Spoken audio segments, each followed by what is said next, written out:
Hi beautiful souls, it's Tan back here with another astrology moon sign video for you, and today we're talking about the Pisces moon, my favorite moon sign.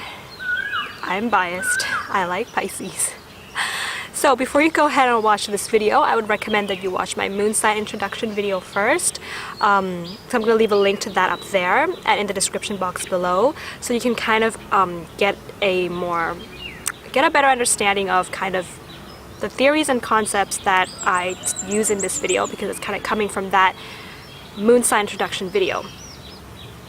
So the way I'm going to proceed with this video is that first I'll talk about the Pisces moon when they were an infant and what their needs were. And then I'll go into the Pisces moon's relationship with their mother. And then we'll talk about the unconscious ingrained habit patterns of the Pisces moon that is a result of the conditionings during their infancy that is actually not their real highest potential of this moon sign, so it's going to be kind of the lower vibration of it. And then we'll talk about how you can decondition these ingrained habit patterns to reach a higher vibration of your moon sign. And then we'll talk a little bit about what it's like to be in a relationship with a Pisces moon person. And I'll be ending the video talking a little bit more about the higher energy vibration of the Pisces moon. So when the Pisces moon was an infant, they sometimes had their needs met, but sometimes they might have faced a bit of neglect from the mothering figure. But it's not in a way that the mothering figure intentionally wanted to do this, but due to the circumstances at the time, the mothering figure just couldn't always be there for the Pisces moon person. And the Pisces moon could kind of sense that. This is without taking into account aspects, but the Pisces moon person might have had kind of a distant relationship with the mothering figure, either physically or emotionally. But then again, it's not like a malicious thing that the mother wanted to impose on the child. She may have just been in a chaotic time in her life, or something may have happened that just kind of, she wasn't expecting and she didn't know how to handle it. Not saying that this would happen throughout the entire Pisces moon person's life. Some of them may have, had a chance to fill that gap with the mother, but some of them may have not. Different people have different lives. The general habit pattern of the Pisces moon is that they kind of feel this nagging emptiness in their lives. And as a result, and you as a Pisces moon, instead of kind of facing that feeling, confronting it and trying to solve it, you kind of prefer to just escape away from it, get away from that feeling. You can escape through taking action in something that brings you to a state of otherworldliness. This is a result of not really having that mothering figure to kind of emotionally attach to when you were younger. Meaning that you had gotten used to attaching your emotions to something that you believe one day will save you from this feeling of emptiness and take you into a place of timelessness, ethereal otherworldliness.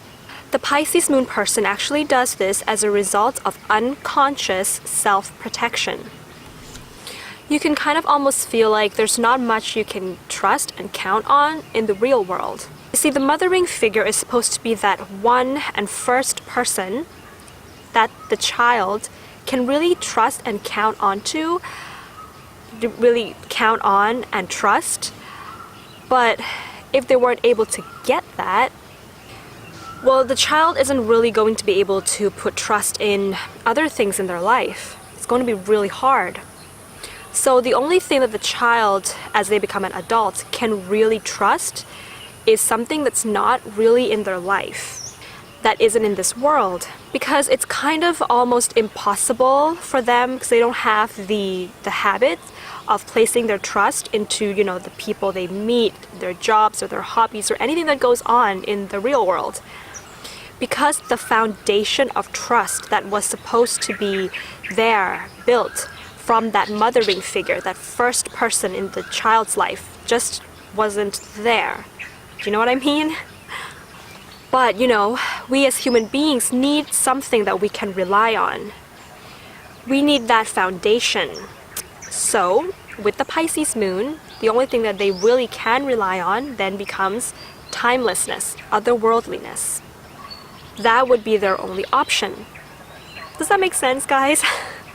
So what's actually going on here is that the Pisces moon person actually unconsciously, okay, finds comfort and safety in the lacking something,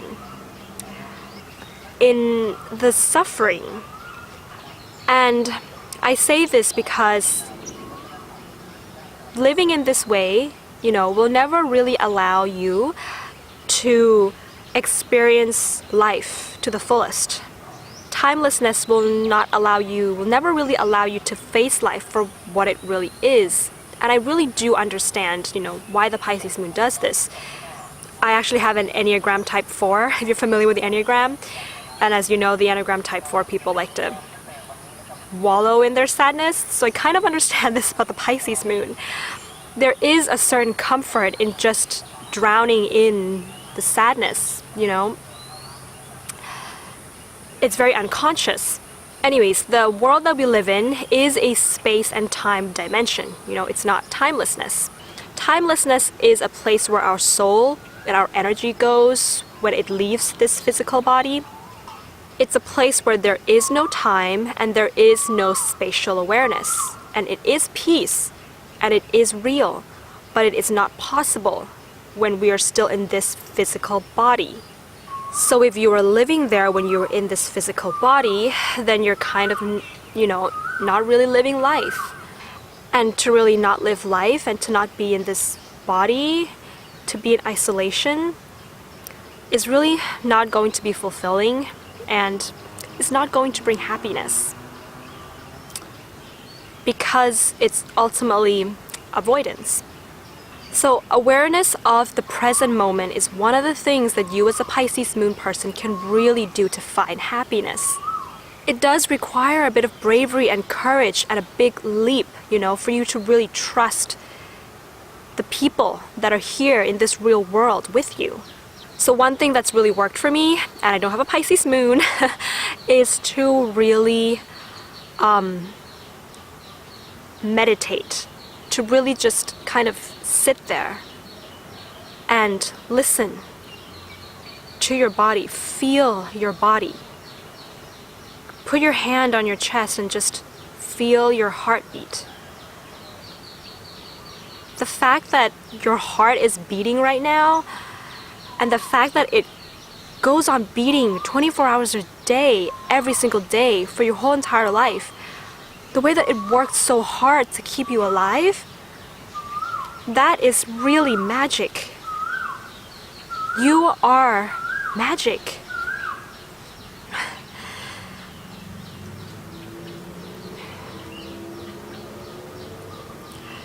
So, if you're in a relationship with a Pisces moon, the most important thing that you need to know is these are extremely compassionate and empathic people. Whatever you feel, they can feel it as if it's theirs, and this is because during infancy, they kind of had this intuitive knowing. They kind of had this habit of having to intuitively know that even though the mother loved them, the mother couldn't always be there or show it to them. So in a way, the absence of the mothering figure forces these intuitive abilities onto the Pisces moon. So if you're someone who is also very sensitive and emotional, they're going to feel all your emotions.